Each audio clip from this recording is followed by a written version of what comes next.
ನಿರಂತರವಾಗಿ ಸುರಿಯುತ್ತಿರುವ ಮಳೆಗೆ ಕ್ಯಾಂಪ್ ಪ್ರದೇಶದಲ್ಲಿರುವ ರಸ್ತೆಗಳು ಹಾಳಾಗಿದ್ದು ಸಂಬಂಧಿಸಿದ ಅಧಿಕಾರಿಗಳು ದುರಸ್ತಿ ಮಾಡಬೇಕೆಂದು ಸಾರ್ವಜನಿಕರು ಆಗ್ರಹಿಸಿದ್ದಾರೆ. ಕ್ಯಾಂಪ್ ಪ್ರದೇಶದಲ್ಲಿ ಹೆಚ್ಚು ವ್ಯಾಪಾರ ವಹಿವಾಟು ನಡೆಯುತ್ತದೆ. ಮೀನು ಮಾರುಕಟ್ಟೆ ಸೇರಿದಂತೆ ಶಾಲೆಗಳು ಇರುವುದರಿಂದ ಮಕ್ಕಳಿಗೆ ಸಂಚಾರ ನಡೆಸಲು ದುರಸ್ತವಾಗುತ್ತಿದೆ.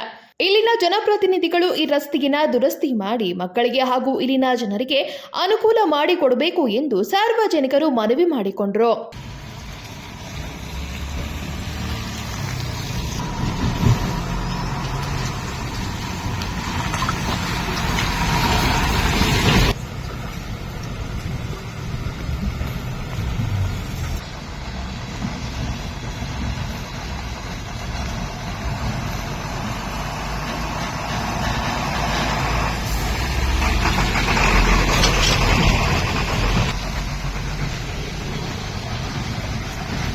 ಸಂಕಲ್ಪ ಶಿಂದೆ, KMM ಕಾಡಾ ನ್ಯೂಸ್, ಬೆಳಗಾವಿ.